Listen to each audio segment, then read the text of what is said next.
Good morning, everybody. Hope everyone's having a great day. Let's look at these Defiance option strategy funds, these high income funds, let's call them. All right. I got Jax by my side. All right, let's look here, see what's going on. JEPY, these guys sold 261 contracts at the 52.20 level for $28.96. That's a ton of premium. It was only $15 the day before. Well, it's because there was a big number that was coming out this morning at 7:30. The number's out and it wasn't good. But anyway, we'll get to that in a second. Or the market's not interpreting the number good. A number can't be bad or good, but the market's not liking the number. In any event, these guys sold 261 options for $28. The Triple QY guys sold options. They sold 153 for $137, where they were just getting $90 the day before. And IWMY option price, there must be something wrong. Oh my God, I forgot to do IWMY, I think. Anyway, I think that's yesterday's IWMY price. Oh my God, I thought I did this last night. You got to be kidding me. Well, so I even did the profit boxes, right? Here's Russell. Here's IWMY's profit box.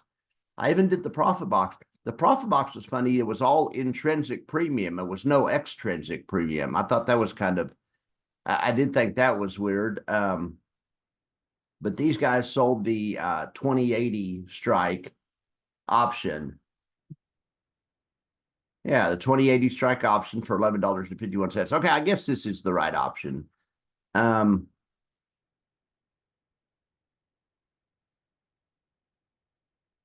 So let me make sure I have this right. Should go from 68 to 80.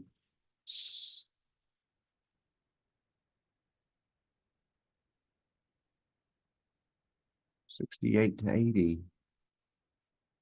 Okay, yeah, it looks like it's all right. The previous day's close was right here at 2081. They sold the 2080 strike, so that's how come there's no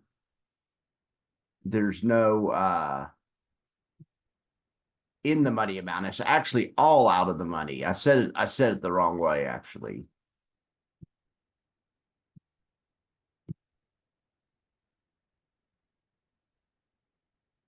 There's no in the money amount, so it's all yellow. It's all out of the money amount. The market was at 281 when they wrote the option. They wrote the option at a 280 strike. Yeah, so no part of the option was in the money. It was all out of the money.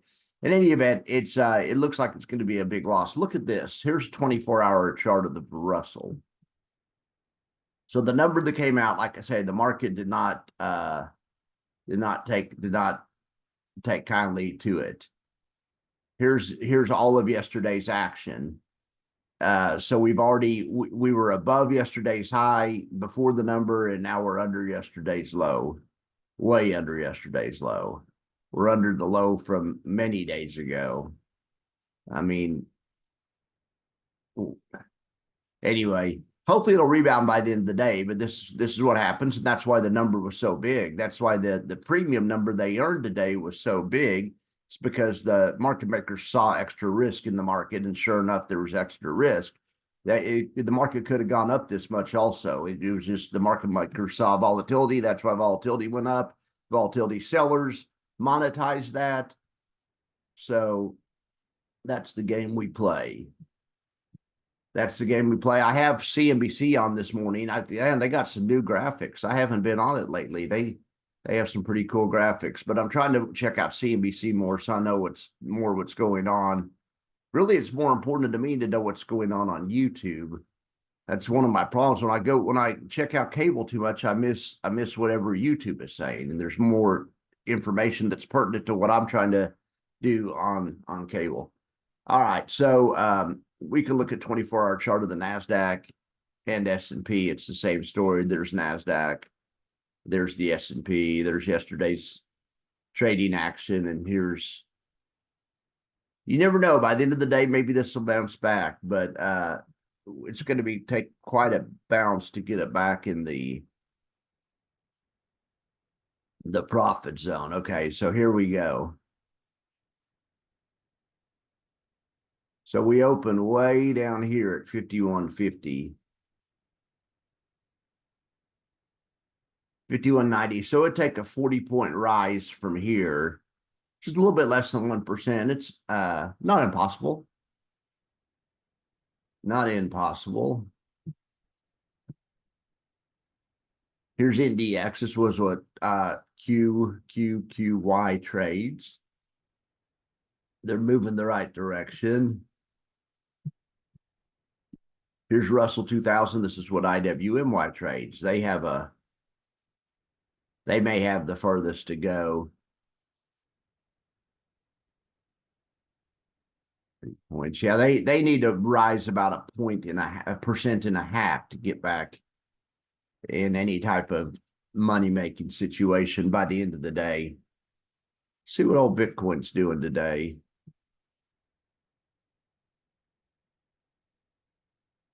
Oh, yeah, I forgot I drew a wedge.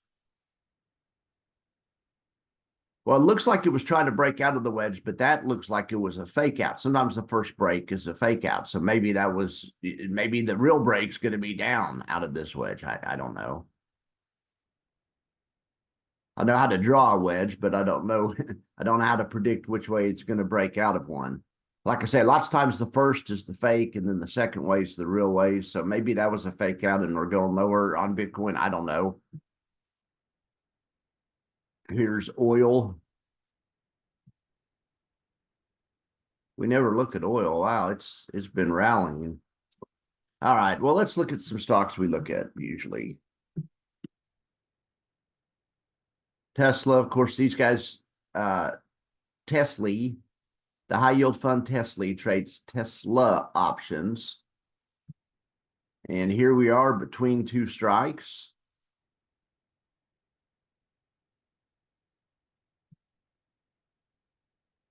We're in pretty good shape on these two options. We haven't blown out both the strikes yet. We've blown out one of the strikes. Blowing out the strike isn't the worst thing that could happen to you. It means the options at max profit. It causes other problems with NAV decay and things that are kind of not even a thing. They're kind of nuanced, but so there's reasons you don't want it just to blow up every day, just because you're leaving money on the table. But compared to people that aren't selling options, you're leaving money on the table. But compared to other option sellers, that's a max profit. When you blow out your strike, it's max profit. It's 100%. Supposedly good news. You know, like I say, the only way it could be considered bad news is you lose ground to people that don't sell options, to people that just own the index, and they'll give you a hard time if the index is up 50% and your high yield fund is only up 10%. They'll give you a hard time, but it's still money. Money's money. If you're into money, you like to make money. Whenever you blow out your strike, you've maxed out. Yeah, that's as much as you can make on that covered call strategy. So if you don't care about some of the other elements, you should try to blow out the strike every week. All right, Coinbase, they had their strike blown out for a while, but then they used the prayer method. Remember, we talked about this yesterday, and the prayer method worked for them. And now they're praying for it to go higher by Friday. Now here we are at Wednesday, and they're 20 points under the money. We'll check out a little Misty trades Mr. options. Both of their options are still out of the money, so they're in good shape. Or they have a 3-strike ladder. One of these guys had a 4-strike ladder. I think it's these guys actually, and I just didn't draw it. It's right between these two. And anyway,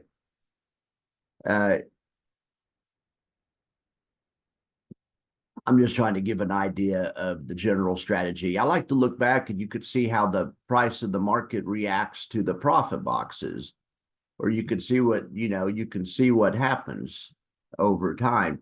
So right here on this week, this was a Friday. Yeah, Friday, March 1st. Boy, we've had a hell of a March. So Mister's gone straight up all March, and Tesla's gone straight down all March. Money's coming out of Tesla going into Mister, I guess. But look at this. So that's a Friday in March. Okay, so where do they set the strikes for the next week? They do a 3-strike ladder.